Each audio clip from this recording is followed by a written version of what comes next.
سلام دوستان، سنجش شناسنامه خارجی یعنی که زگرم پاسپورت برای شما مشکل شده است و شما نمیتوانید در کجا چطور بسنجید.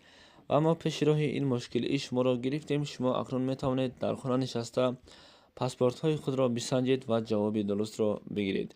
تنها با طریق واتساپ با این برادر صحبت کنید.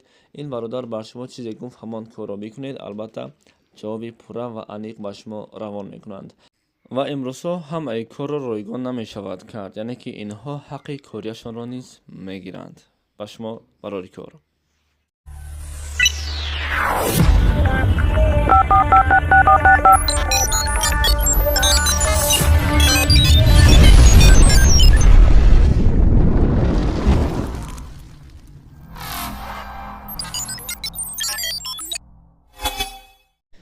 روزتان بخیر باشد دوستان عزیز. مرحمگی السلام علیکم. امیدوارم شما خوب هستید. بر شما سلامتی خواهان هستم.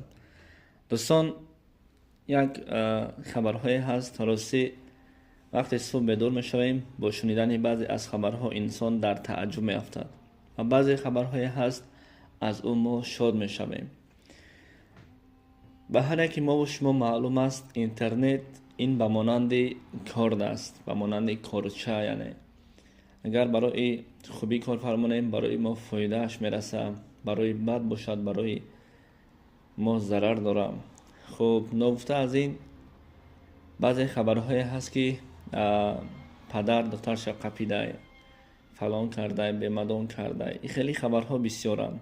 البته اینترنت یک میدانی خیلی شده هست، یک جنگلی هست که در اینجا شیرم، شغالم، سگم، خوگم دیدن ممکن است.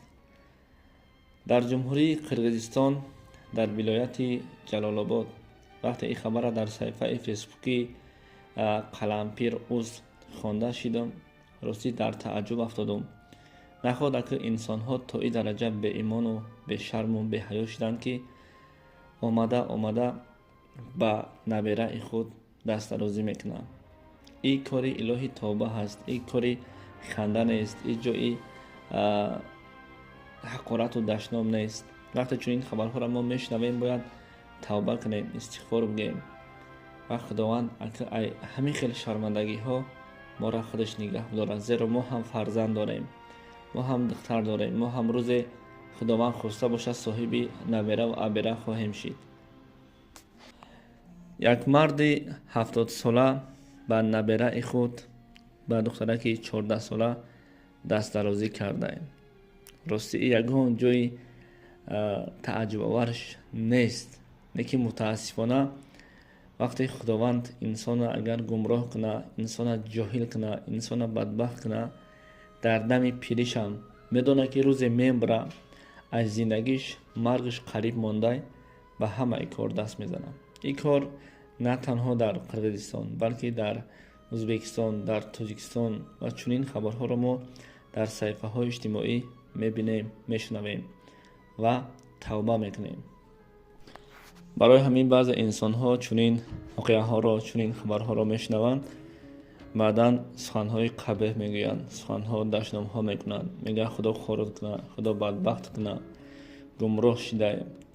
وقتی خداوند خورش کرده که به این کار دست داده، وقتی خداوند بدبختش کرده که به این کار دست داده، ما برعکس وقتی که همین خیلی خبرها را میشنویم، چه خیلی که در اول گفتم باید ما توبه کنیم و پناه خواهیم که از همین خیلی حالت ها.